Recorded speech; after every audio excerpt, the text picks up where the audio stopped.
Ladies and gentlemen, Your Excellencies, distinguished audience, it is indeed a great honor and privilege for me to share with you some thoughts on the occasion of this 80th anniversary of the Titulescu-Litvinov Conventions for the Definition of Aggression. This moment, I dare say, the signing on the 3rd and 4th of July 1933 of the two conventions represent an example of a joint Romanian-Russian contribution to the general progress of international law.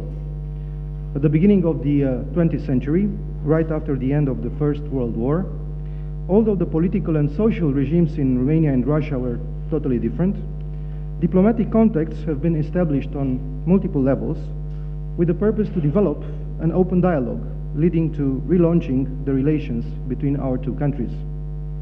The General Treaty for Renunciation of War as an Instrument of National Policy, signed in Paris on the 27th of August 1928, the famous Briand-Kellogg Pact, although a multilateral instrument, was to acknowledge the opening at bilateral level of a new stage in the negotiations between Bucharest and Moscow, energized mainly by the complex activity of Nicolae Titulescu and Maxim Maximovich Litvinov, the two ministers of foreign affairs of the two countries. Nicolae Titulescu's efforts within the League of Nations, where he served twice as president of its assembly, were directed towards consolidating peace, maintaining stability of the post-war relations, and building friendly relations among and between states in order to prevent revisionism and to preserve the status quo. According to historic accounts, Maxim Litvinov was an open spirit and a supporter of collective security. He worked hard towards tightening relations of USSR with France, Britain, and the United States, and he facilitated the accession of the USSR to the League of Nations. In this context, the efforts of the two diplomats happily converged in the negotiations within the Geneva Disarmament Conference that was reconvened in 1933. The need for a definition of aggression was outlined by Litvinov in early 1933. In his words, and I quote Mr. Litvinov, "If we wish to see in action regarding the Briand-Kellogg Pact, we shall have to give instructions for its guidance, and that means, first of all, defining war and aggression and the distinction between aggression and defense, and once for all condemning the fallacious justifications of aggression with which the past has familiarized us."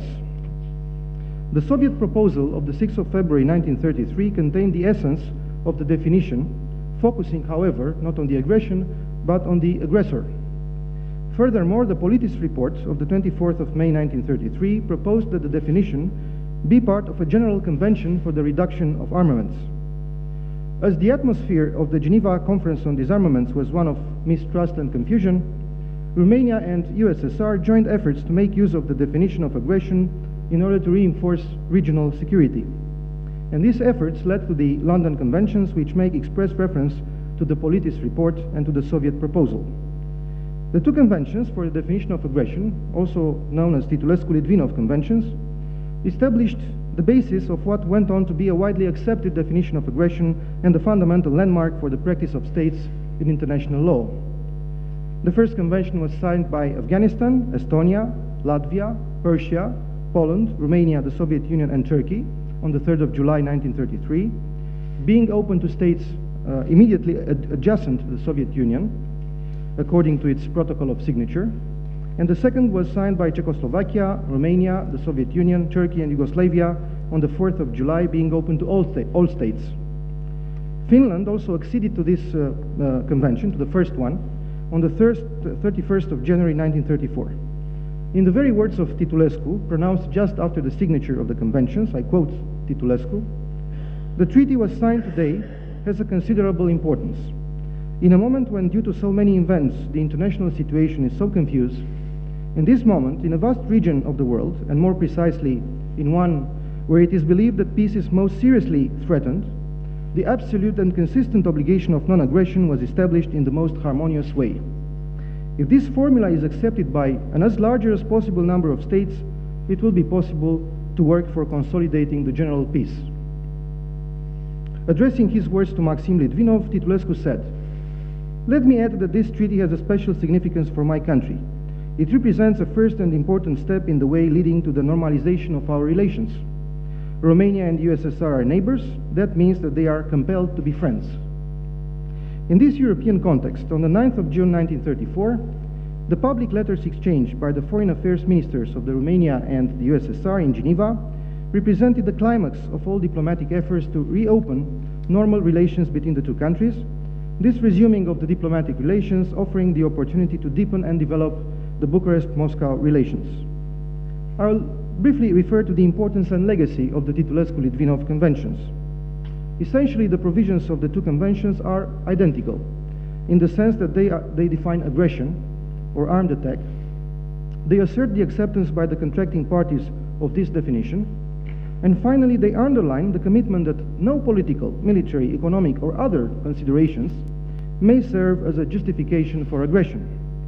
These three elements, the definition, its acceptance, and the commitment not to act the contrary, were the core of what was then the beginning of fight against war and what is now a general rule of international law. The signatories of both treaties were also signatories of the Briand-Kellogg Pact, which in its Article 1 condemns, I quote from the treaty, from the Briand-Kellogg Treaty, recourse to war for the solution of international controversies, and renounces war as an instrument of national policy. Nevertheless, the Briand-Kellogg Pact did not define aggression. Thus, the preamble of the two conventions of 1933 recalls the prohibition of aggression provided by the Briand-Kellogg Pact and the necessity to establish such a definition in the interest of general peace and to ensure to all peoples the inviolability of the territory of their countries.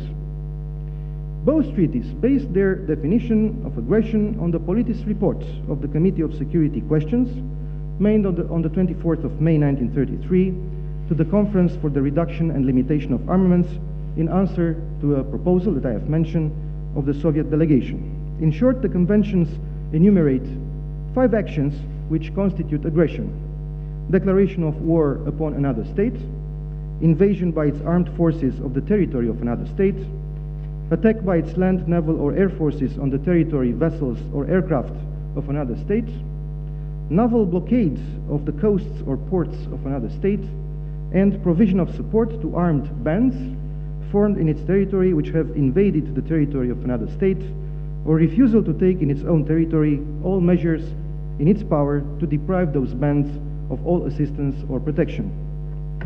The conclusion of these conventions was a tangible contribution towards opposing aggression and working out international legal principles designed to help preventing aggression.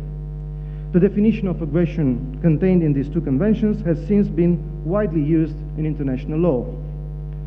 The legacy of the Titulescu-Litvinov conventions was brought to life on the 14th of December 1974, when the United Nations General Assembly adopted Resolution 3314, which defines acts of aggression and was subsequently used to define the crime of aggression.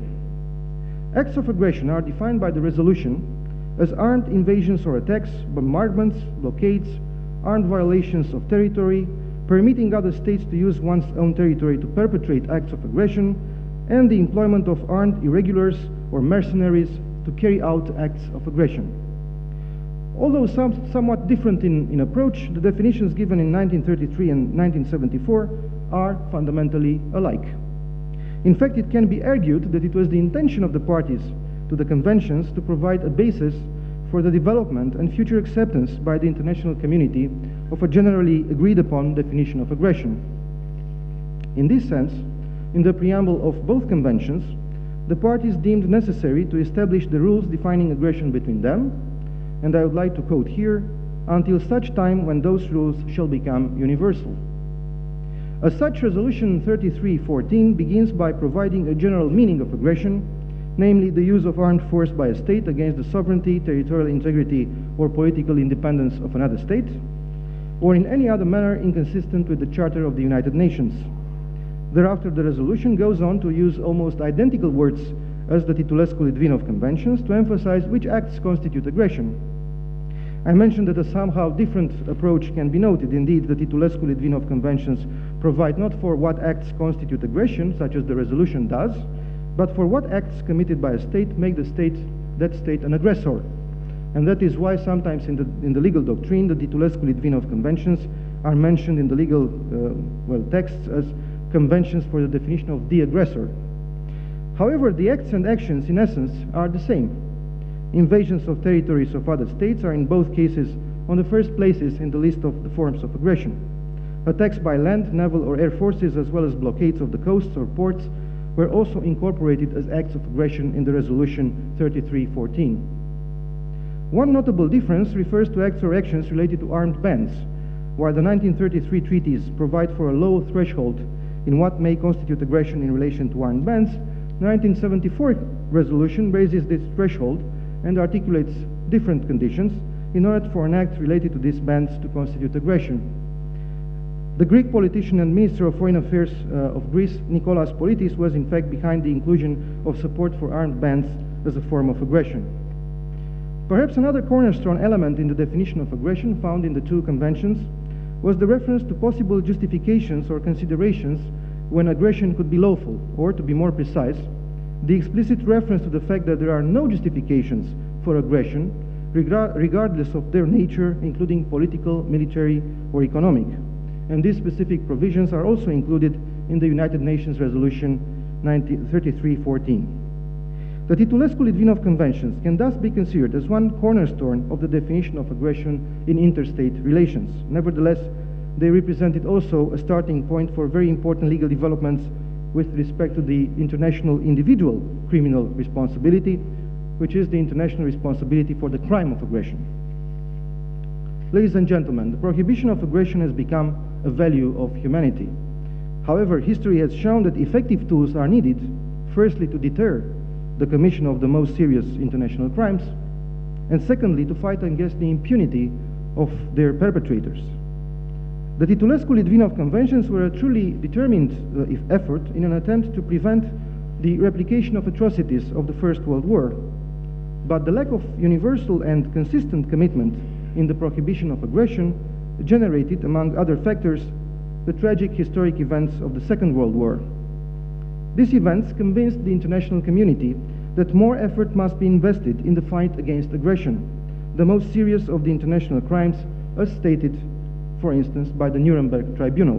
And I quote from the judgment number 1 of the Nuremberg Tribunal: "To initiate a war of aggression, therefore, is not only an international crime, it is the supreme international crime, differing only from other war crimes in that it contains within itself the accumulated evil of the whole." The principles of the Nuremberg Tribunal, codified by the International Law Commission in 1950, recall that, I quote, "Any person who commits an act which constitutes a crime under international law is responsible therefore and liable to punishment." Aggression was the first of the international crimes, being defined as planning, preparation, initiation or waging a war of aggression or a war in violation of international treaties, agreements, or assurances. This definition of the crime of aggression, in the words of the International Law Commission, as early as in the 1950, draws our attention upon the distinctive feature of the crime of aggression. The words "in violation of international treaties, agreements, or assurances" trigger the genuine link between the crime of aggression and the relevant international documents of that period, the Briand-Kellogg Pact and the Titulescu-Litvinov Conventions. Therefore, why is the crime of aggression so distinctive in relation to other international crimes? Because in its case, individual criminal responsibility cannot be conceived without the international responsibility of the state. There can be no crime of aggression without an act of aggression by a state. Almost half a century after the Nuremberg Principles had to pass until the international community achieved the stage of establishing a permanent international criminal court. And it is my duty here to recall the name of another great Romanian lawyer and diplomat, Vespasian Pela, who was one of the founding fathers of the international criminal law and of the concept of the International Criminal Court. The month of July can be also considered as anniversary for the International Criminal Court, as the Rome Statute was adopted on the 17th of July 1998, and it entered into force on the 1st of July 2002. And Romania is proud to have been among the first 60 states depositing their instrument of ratification, and among the 10 states that deposited this instrument of ratification on the 11th of April 2002 during the special ceremony that enabled the entry into force of the Rome Statute on the 1st of July 2002. From the perspective of the vision of criminalizing the crime of aggression, the Rome Statute was at the same time a success and a postponement. As the states participating in the Rome Diplomatic Conference were not able to agree upon the definition of the crime and on the condition for exercising its jurisdiction. The success was represented by the insertion of the crime of aggression in Article 5, Paragraph 1, defining the material competence of the court. According to the second paragraph of the same article, the jurisdiction of the court over the crime of aggression shall be exercised once a provision is adopted, defining the crime and setting out the conditions under which the court shall exercise jurisdiction with respect to this crime. Of course, provided that such a provision shall be consistent with the Charter of the United Nations. Once a placeholder for the crime of aggression was reserved in the Rome Statute, the final act of the conference directed the court's preparatory commission to submit proposals for a provision on aggression, including the definition and elements of crimes of aggression and conditions under which the court shall exercise its jurisdiction with regard to this crime. And this has been the starting point of the work of the Special Working Group on the crime of aggression, commonly known also as the Princeton process, a process that can be truly considered as the catalyst that brought the definition of the crime of aggression to the center of the international debate.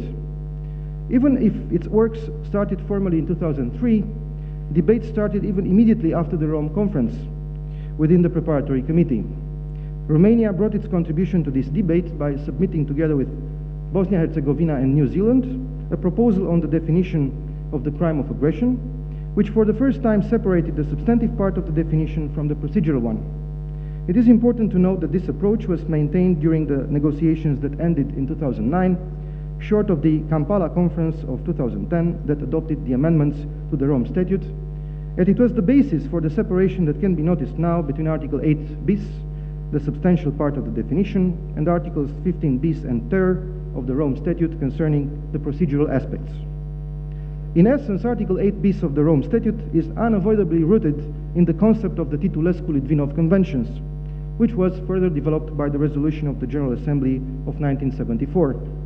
In fact, that article quotes the definition of aggression in the UNGA resolution and builds upon its individual responsibility for the crime of aggression. From the substantial point of view, the essence of the Titulescu-Litvinov Conventions, which is transposed over time in Article 8 bis of the Kampala Amendments, can be summarized as follows: the principle of anteriority of an aggression, followed by a non-exhaustive enumeration of acts that may represent aggression. It is well known that the Kampala Conference, held between 31st of May and 11th of June 2010, achieved an important but yet a difficult result. However, it is important to outline the difference between the substantial definition of the crime of aggression and the procedural aspects of the exercise of jurisdiction by the International Criminal Court, and to outline that the difficulties concern only the latter. It took the international community 77 years since the Conventions of London to reach the Kampala Compromise. And yet some more years are necessary before the International Criminal Court can exercise the jurisdiction over the crime of aggression, and thus sanction the committal of the crime of aggression. Romania, as one of the main promoters of the fight against aggression, is determined to speedily ratify the Kampala Amendments and thus to contribute to the fulfillment of the conditions that must be met in order for the ICC to exercise its jurisdiction over the crime of aggression. As a concluding remark, I would underline that the legacy of the great Romanian lawyer and diplomat Titulescu can be found not only in the definition of aggression that we invoke today, but also in the idea that the strict respect of international law is a value as such, a precondition for the proper functioning of the international society. Today, for Romania, compliance of international law, as the expression of the rule of law in international relations, is one of the core pillars of our foreign policy, and it is Romania's firm belief that strengthening the rule of law should be a permanent and a long-term process, both at national and international levels. This vision of international rule of law was best captured by the words of Nicolae Titulescu. Allow me to quote these words, a fragment from a speech Titulescu delivered in 1937 in Bratislava, which are now inscribed next to its bronze effigy within the courtyard of the Peace Palace in The Hague, the headquarters of the International Court of Justice. Only when law will shine like a rising sun in the soul of all people, like a guideline, like a categorical imperative, like a self-obedience perceived as organized freedom, Only then will mankind be saved, because it is in the peace created by the legal order that the human being can fulfill his or her destiny. But today, Ambassador Malginov, is not only the day of the 80th anniversary of the Titulescu-Litvinov Conventions. Exactly 10 years ago, on the 4th of July 2003, in Moscow, another important document was signed, the Treaty on the Relations of Friendship and Cooperation between Romania and the Russian Federation, together with the joint declaration of the two ministers of foreign affairs, another key bilateral instrument with essential provisions.